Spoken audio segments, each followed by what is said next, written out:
Hey guys, how's it going? Welcome back to a new video. So today I'm going to show you how I would approach a portrait and how I would start sketching it.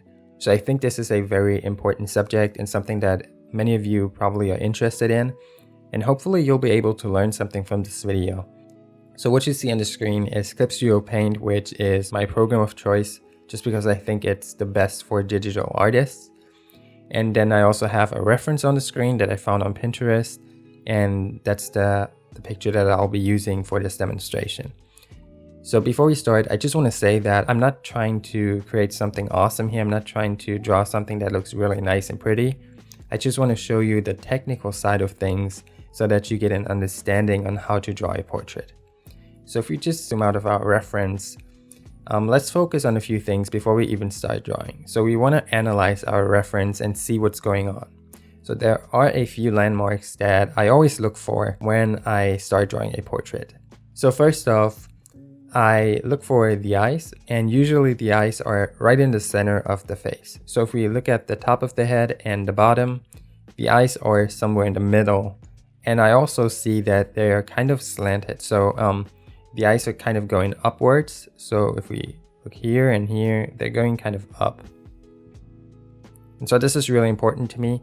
And another thing I look for is the center line of the face, which dictates the angle. So this right here. These are like super important landmarks for me, and you should recognize them all the time. So I kind of messed it up here, so it actually goes down like this.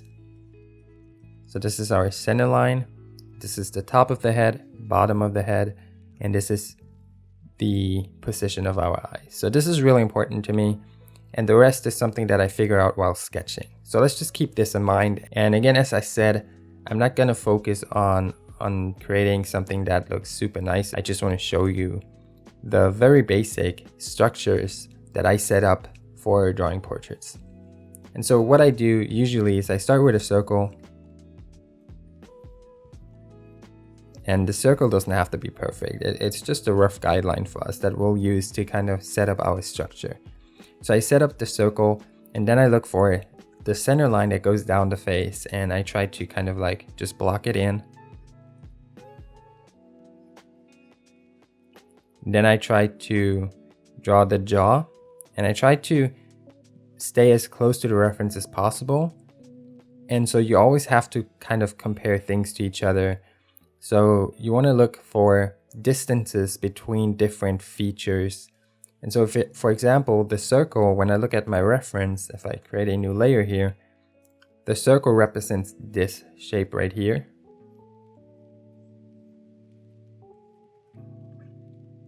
And so now what I have to do is I have to figure out this part right here.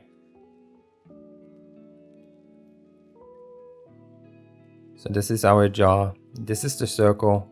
And so we need to figure out this shape and get it as close as possible to our reference. This just takes practice, and you need to kind of play around with it, and don't be afraid to use the eraser if you feel like you've messed up or it's not close enough, then just use the eraser and start over. And so now that we have this, I think this looks pretty close to our reference.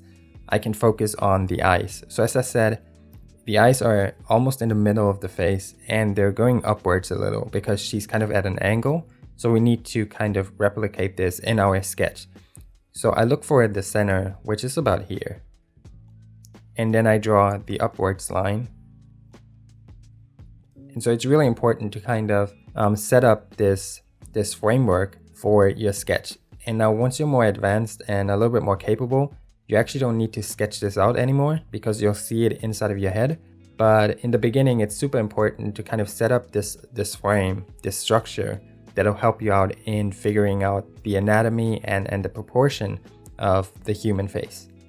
So now that we have this, we can work on the neck and other things, but this is like the most crucial step, setting up a framework that is close to the reference that enables us to move forward with more complex things. So what you want to do in the beginning is you want to simplify the head as much as possible, and always think in the most simplest shape that you could apply to whatever it is that you're drawing. So even if it's a car, a house, whatever, think in the simplest forms that you could build this out of. And so in this case, it's a circle and this kind of boxy shape for the jaw. So if you go back to our sketch, what I would do next is, as I said, I would block in the neck very roughly. I'm not looking to create something stunning here. And by the way, even when I'm not doing a video like this and when I'm just sketching for myself, in the beginning phases, my drawings always look terrible, and that's because I don't care about making a nice drawing in the beginning. That comes much later once I'm more invested in the drawing. But in the beginning, I'm just trying to set up a nice framework that I can use later on for my final drawing. So here again, I just sketch it out as roughly as possible, and I like to move quickly. So kind of like this. Then I look for the ears. So I see that if we look in our reference and we see this point here of the eye, so the corner point of her eye. And so if we look at her ear, it's kind of at the same height. So the top of her ear is at the same height as the corner of her eye. And so this is a nice guide for us to use.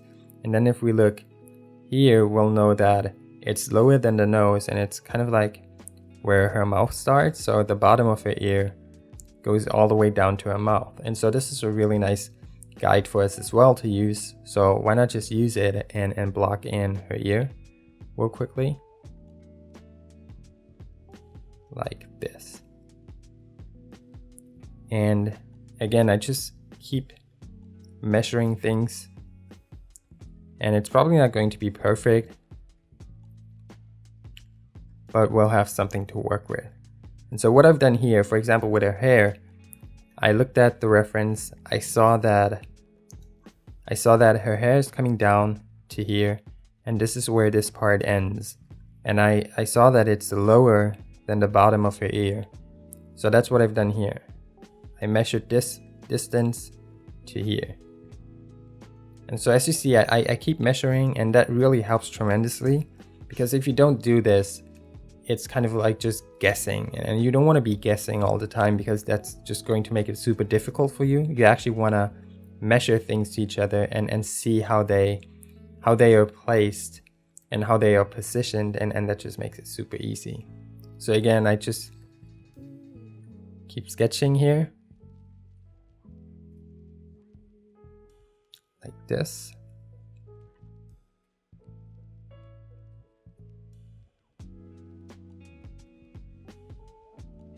What I'm trying to do here is I'm trying to get a feeling or a sense for my reference. I'm just trying to figure it out, and I'm trying to understand it. And so once we have this, it's looking pretty good so far. We can actually draw in her shoulder. And so this is pretty close. It's obviously not perfect, but it's a starting point. And so if you're able to do this, you basically are halfway done, because this is like super important, this step.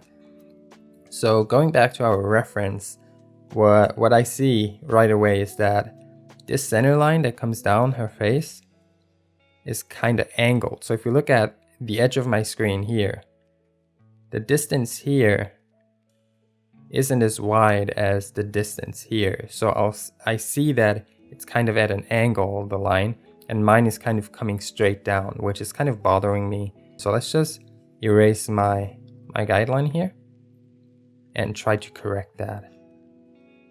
So it's more at an angle, like this. And also I have the feeling that her chin is lower than in my sketch. So her whole face is a little bit taller. So let's just correct that real quick. And this looks much better. And also if we look at her cheekbone right here, it sits a bit higher than in my sketch. So I just erase this part and correct it real quickly.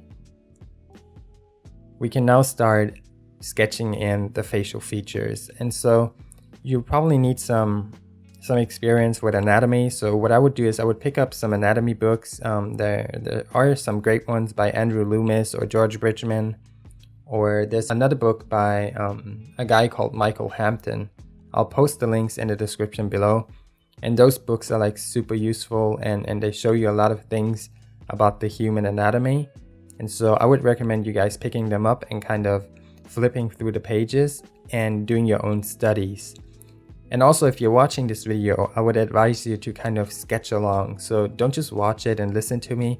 Actually sit down, pick up a pencil, and give this method a try for yourself. Because many times what I've learned personally is that when I watched a tutorial, I didn't learn a lot just by watching it. I actually needed to give it a try myself, and I needed to sketch along. So if you have the time to sketch, then pick up a pencil and just follow along. If I'm moving too fast, if I happen to move too fast, then just press pause and kind of work in your own pace. Don't try to rush it. You don't have to be as fast as I am. Just take your time and try to really understand the principles that I'm trying to explain here.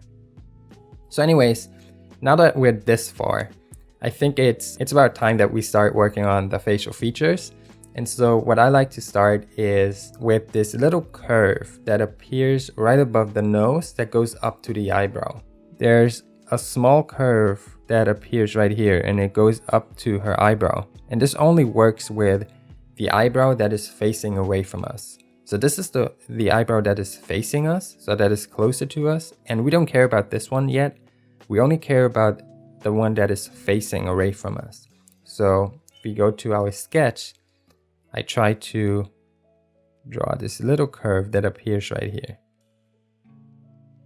And this will help me out later on in figuring out the position of the eyebrows and also the size of the eyes. So once we have this curve, we can move on with the eyebrows and just roughly block them in. So we don't have to stick to the reference too close yet, because we can always fix it later on, but just roughly block it in. So we'll see that it goes up a little and comes down, and this one goes up and down. So we try to mimic that in our sketch. So it goes up kind of like this, and the other one goes up initially and then down. The next thing that I do is I start with the eyes, and I like to focus on the eye that is further away from us, or the one that's facing away from us. So in this case, it's the one on the left. So I just draw a line like this. So this line right here is what I'm focusing on right now. So her top lid, and it's almost straight. So if we look closer, it actually goes down a little, but it's almost straight. And so once I have figured out the angle of the top eyelid, I like to figure out the angle of the iris. And so I see that it's making this curve. And so it's this circle. And then I focus on the bottom lid, which is right here. And it's actually going down a little. And so I try to sketch that in. And here's the eyeball, which kind of rounds off here. And so let's just sketch that in, and maybe sketch in some eyelashes. So her eyelashes are right here, so let's just sketch them in real quickly. And so if we look at the crease up here, this is what I want to focus on next. So we drew the top lid, and now we want to focus on this crease that happens above the lid.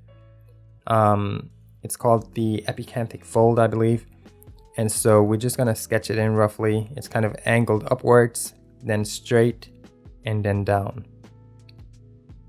And so a nice trick to use when you're sketching is, or at least that's something that I like to do, is I like to draw very angular. So instead of using rounded shapes and stuff, I draw in angles. So if you look at my sketch, it's very angled. So here is an angle, then it kind of angles down.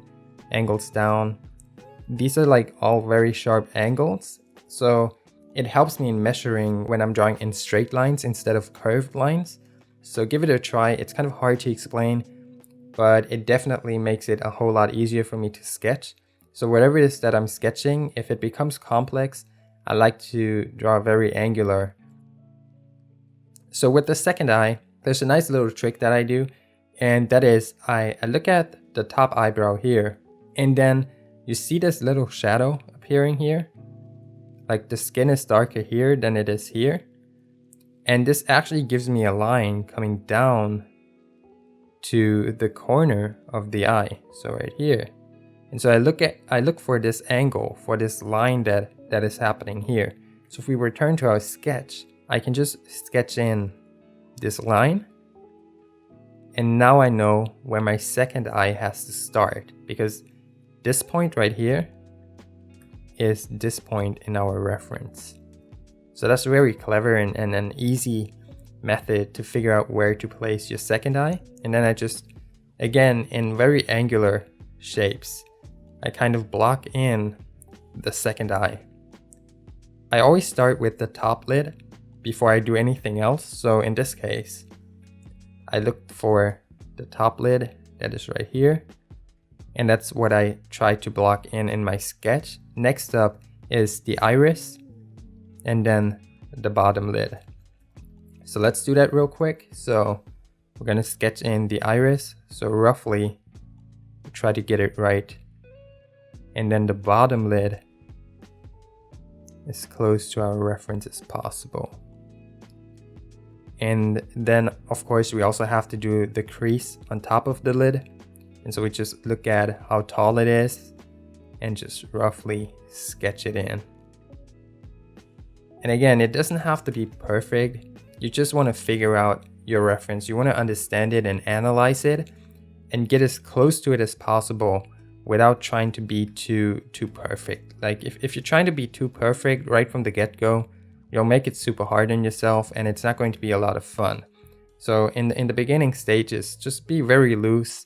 Just try to figure out the different placements and positions of the individual features. And then later on, once you start painting or inking or whatever, that's when you have the time to pay more attention to smaller details. At this stage, I don't really care about any of the details. I just want to figure out the basic structure of my reference. So now that we have the eyes, we can focus on the nose. So if we look at the nose, we already got this little curve that is appearing up here. And so now we need to figure out the length of the nose and how tall it is or how large it is. We know that our eye is right here. That's our bottom lid. We just look at the distance from the bottom of our eye, so the bottom lid, how far it goes down, and also the distance right here. So there's this little triangle and we try to match that up. So if we go to our sketch, we'll just try to match that triangle.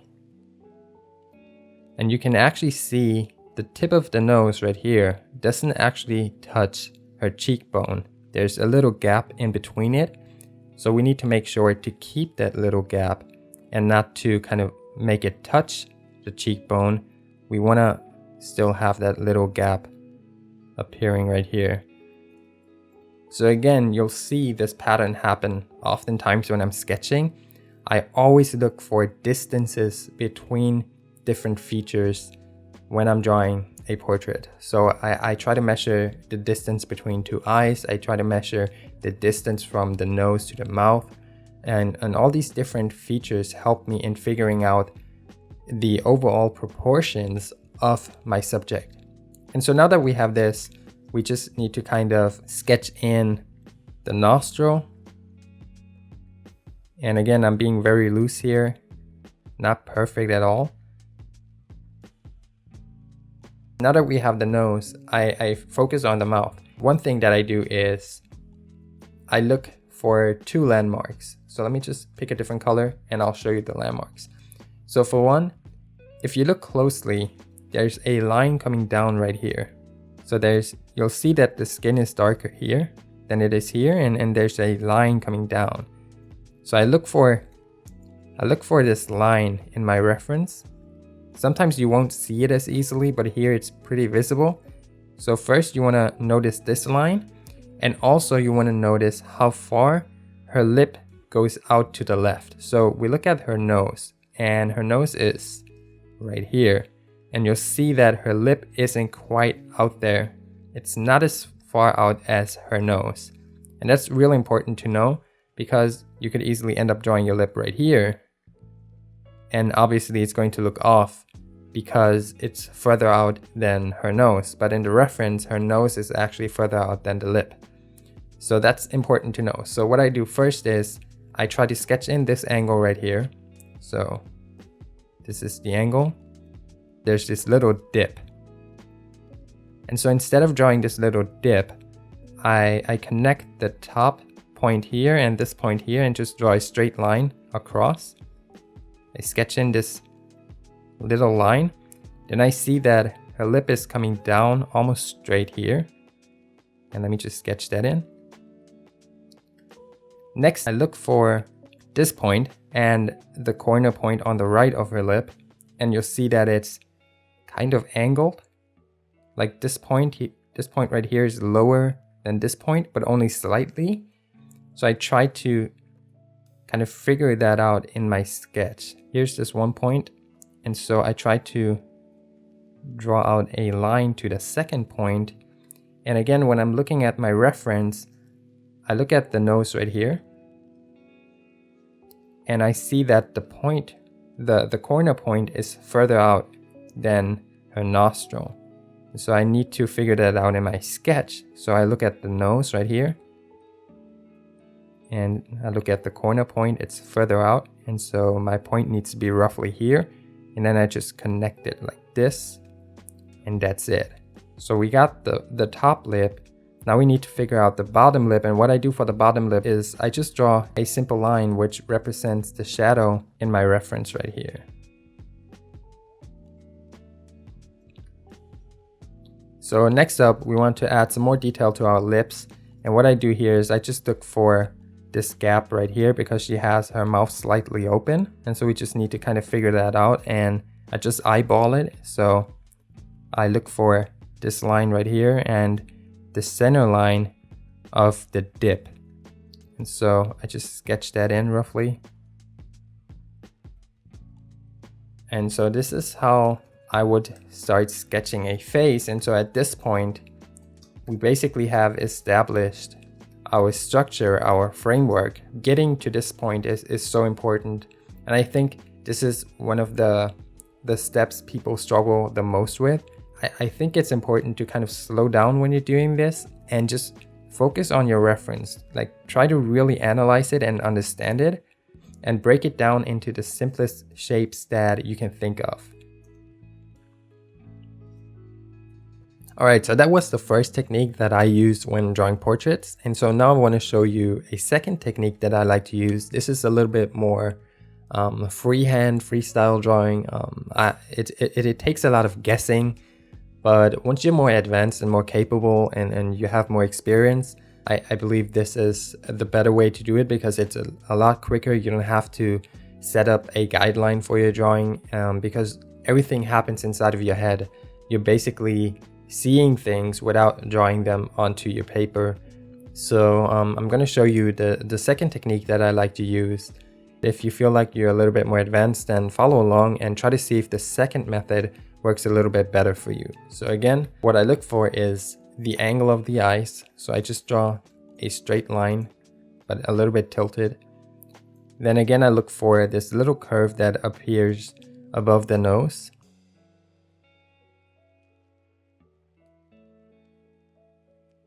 And I sketch in the first eye.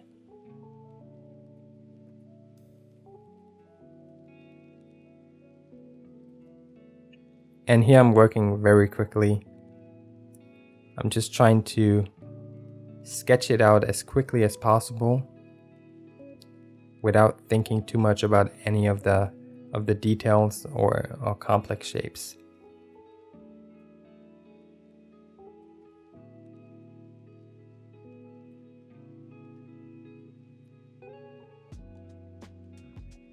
And I see the guidelines that I showed you in the first method, but I don't sketch all of them out onto the paper, but I see them when I look at the reference.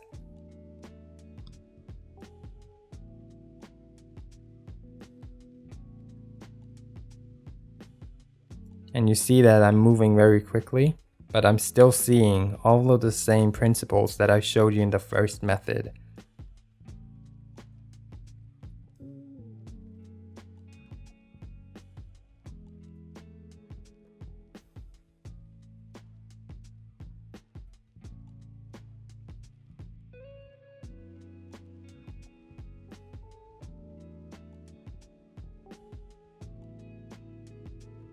And this is just much quicker to me, but also because I'm way more experienced and I've done this for a long time, so it doesn't require a whole lot of effort for me to do this. But if you're not yet capable of working this quickly or in this style, then don't worry, like don't freak out or anything. It's not important to be quick at all. So many beginners, they think that they have to be fast, but that's not really important, at least not in the beginning. So don't focus too much on speed and time.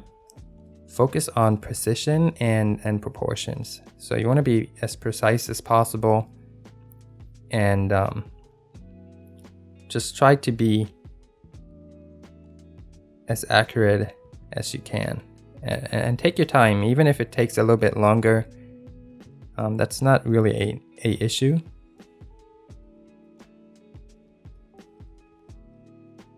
But even here, I'm not trying to be perfect. I'm just trying to quickly sketch out what I'm seeing.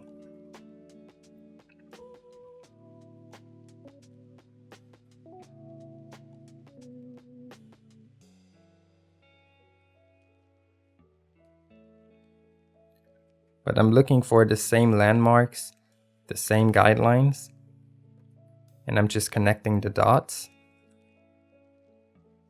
And yeah, it's basically the same process, just that I skip the initial phase of blocking things out, of setting up my guidelines. I skip that stage and move straight to some more complex shapes, just to be a little bit quicker here. And then I do the same thing here, quickly block in a jacket.